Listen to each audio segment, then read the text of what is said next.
मधुबन के बाबा, मधुबन के बाबा मुरली वाले, आपका क्या कहना, आपका क्या कहना।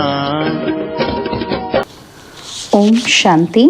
आज 17 जनवरी 2026 के साकार मधुर महावाक्य हैं। आज मीठे मीठे बाप दादा बोले, मीठे बच्चे, जब यह भारत स्वर्ग था तब तुम घोर सोजरे में थे। अभी अंधियारा है, फिर सोजरे में चलो। बाबा ने कहा, मीठे बच्चे, जब यह भारत स्वर्ग था तब तुम घोर सोजरे में थे। अभी अंधियारा है, फिर सोजरे में चलो।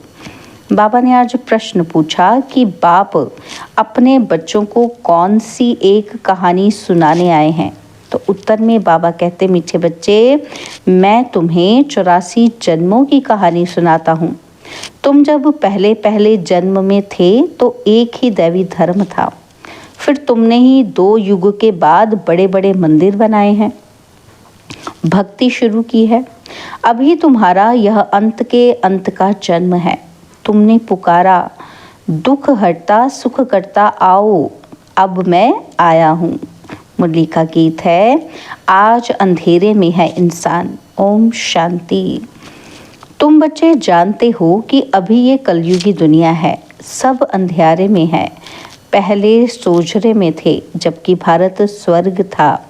यही भारतवासी जो अभी अपने को हिंदू कहलाते हैं, यह असल देवी देवताएं थे।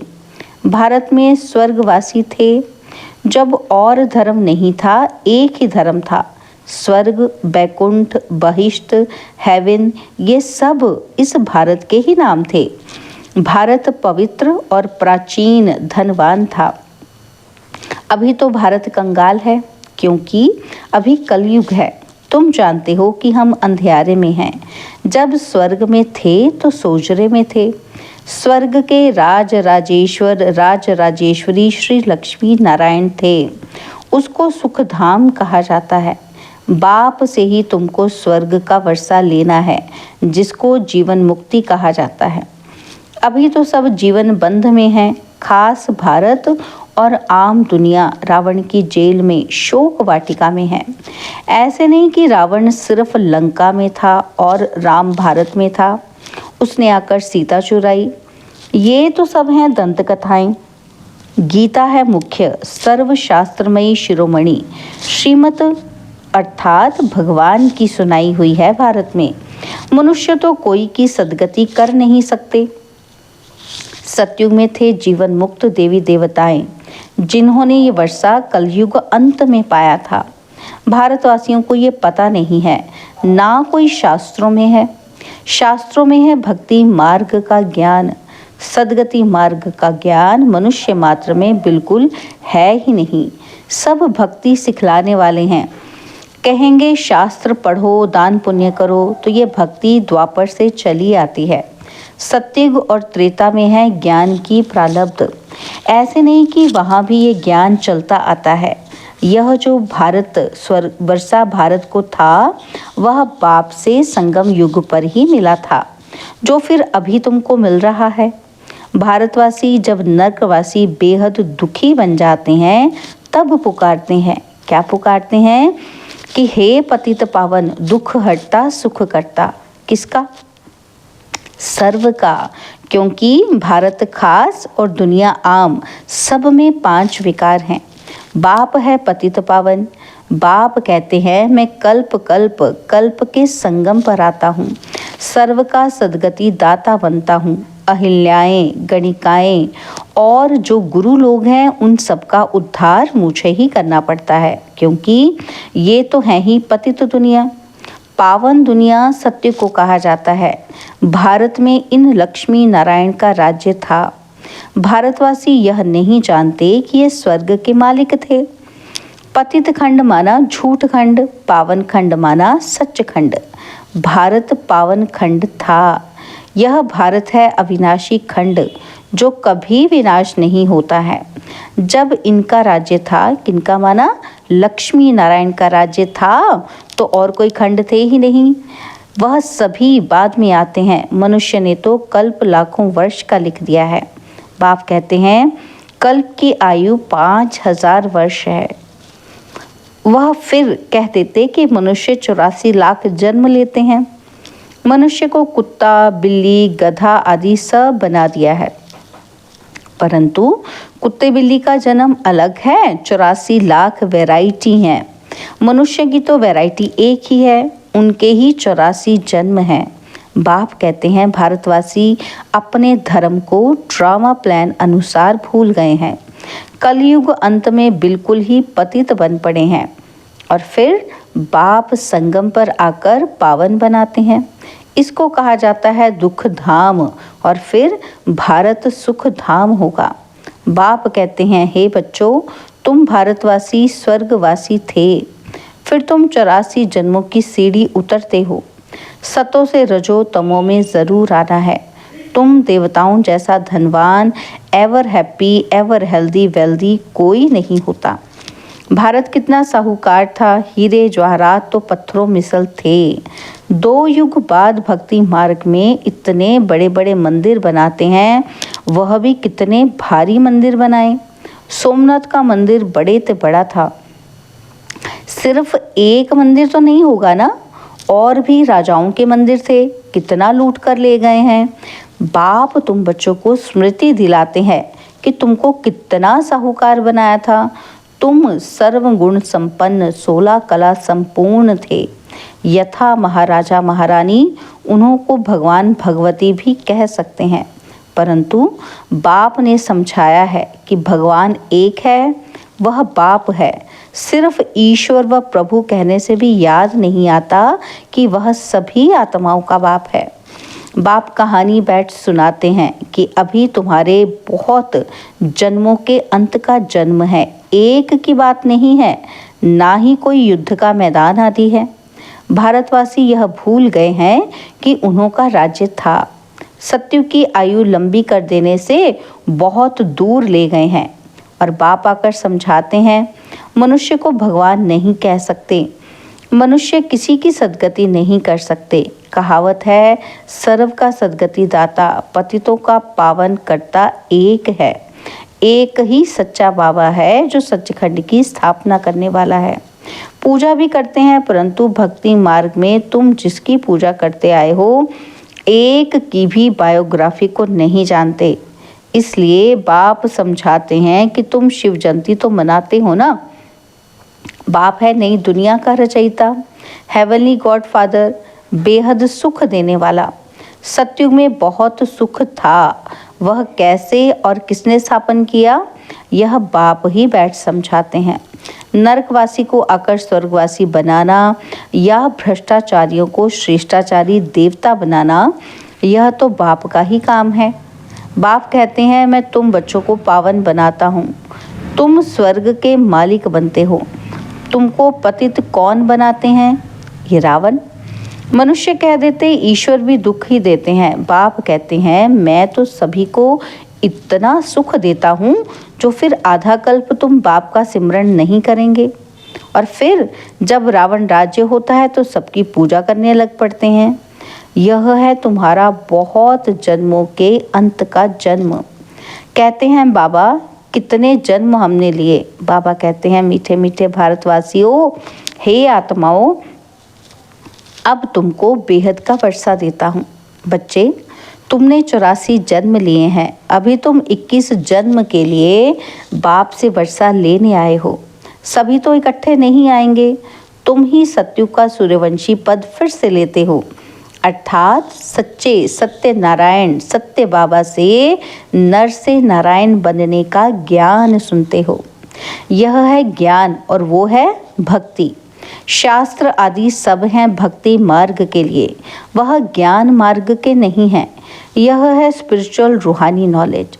सुप्रीम रूह बैठ नॉलेज देते हैं। बच्चों को देही अभिमानी बनना पड़े, अपने को आत्मा निश्चय कर मामेकम याद करो।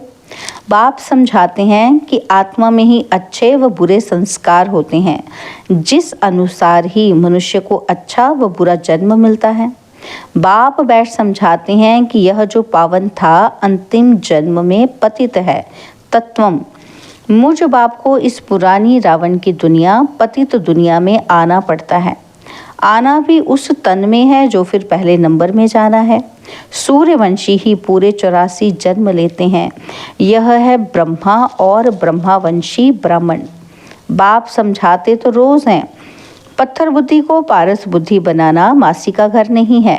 हे आत्माएं, अब देही अभिमानी बनो। हे आत्माएं, एक बाप को याद करो और राजाई को याद करो। देह के संबंध को छोड़ो। मरना तो सभी को है, सबकी वानप्रस्थ अवस्था है। एक सतगुरु बिगर सर्व का सदगति दाता कोई हो नहीं सकता। बाप कहते हैं, हे भारतवासी बच्चों, तुम पहले मेरे से बिछड़े हुए हो। गाया जाता है, आत्माएं परमात्मा अलग रहे बहुकाल।